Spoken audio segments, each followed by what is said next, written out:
সাম্য আমার ইনস্টিটিউটের শিক্ষার্থী।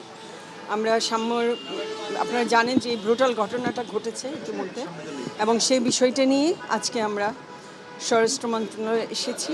আমরা উপদেষ্টা মহোদয়ের সাথে কথা বলেছি, আমাদের ভিসি স্যারও আমাদের সাথে ছিলেন, প্রক্টর মহোদয় ছিলেন, আর তাছাড়া আমাদের দুজন শিক্ষার্থী সবাই ছিলেন। আমরা আসলে পুরো বিষয়টা নিয়ে কথা বলতে এসেছি যাতে সাম্যর বিচারটা হয় এবং প্রপারলি যাতে হয়, এবং আমরা চাই যে অ্যাকচুয়ালি লজিক্যাল একটা টাইমের মধ্যে, দ্রুততম সময়ের মধ্যে যাতে এটা সুন্দরভাবে সম্পন্ন হয়।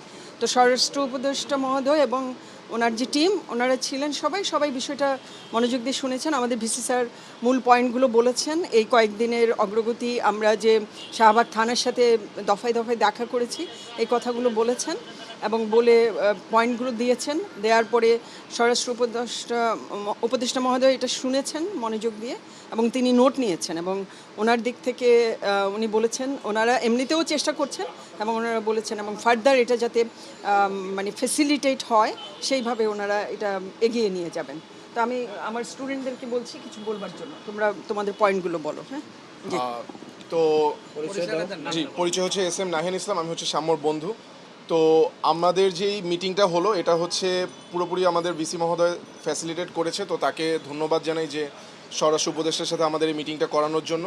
আপনারা অলরেডি জানেন যে আমরা 48 ঘন্টা একটা আলটিমেটাম দিয়েছিলাম শাহবাগ থানার প্রতি, তো যেখানে হচ্ছে আমরা এক্সপেক্ট করছিলাম যে আশানুরূপ অগ্রগতি দেখব। তো কিছু অগ্রগতি ছিল কিন্তু পুরোপুরি সেটা আশানুরূপ না। বিশেষ করে যেহেতু আজকে পঞ্চম দিনে আমরা আছি, যে সাম্য হত্যার এখনও যারা মূল হোতা, যারা পুরো গ্রুপটা ছিল, পুরো গ্রুপটাকে এখনও ধরা হয়নি। তো স্বরাষ্ট্র উপদেষ্টা আমাদেরকে আশ্বস্ত করেছে যে ডিবিতে ডিটেকটিভ ব্রাঞ্চে হচ্ছে ইনভেস্টিগেশনটা ট্রান্সফার করা হবে। এর পাশাপাশি ল মিনিস্ট্রি থেকে জানানো হয়েছে যে এটা স্পেশাল ট্রাইব্যুনালের মাধ্যমে এটার বিচার ব্যবস্থা করা হবে। তো আমরা কিছুটা আশ্বস্ত হয়েছি, কিন্তু এখনও পুরোপুরি না।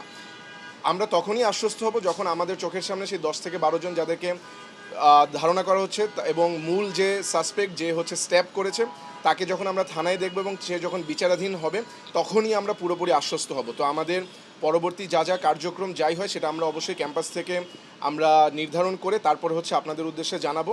তবে আপাতত আমরা যেই প্রোগ্রেসটা দেখতে পাচ্ছি বা হচ্ছে সদিচ্ছা যেটা দেখতে পেরেছি আমাদের মাননীয় স্বরাষ্ট্র উপদেষ্টা থেকে, সেটা থেকে আমরা এক্সপেক্ট করতে পারি যে সাম্যর যারা খুনি তারা ইনশাল্লাহ দ্রুত সময়ের মধ্যেই তারা গ্রেফতার হবে এবং বিচারের আওতাধীন তারা হবে।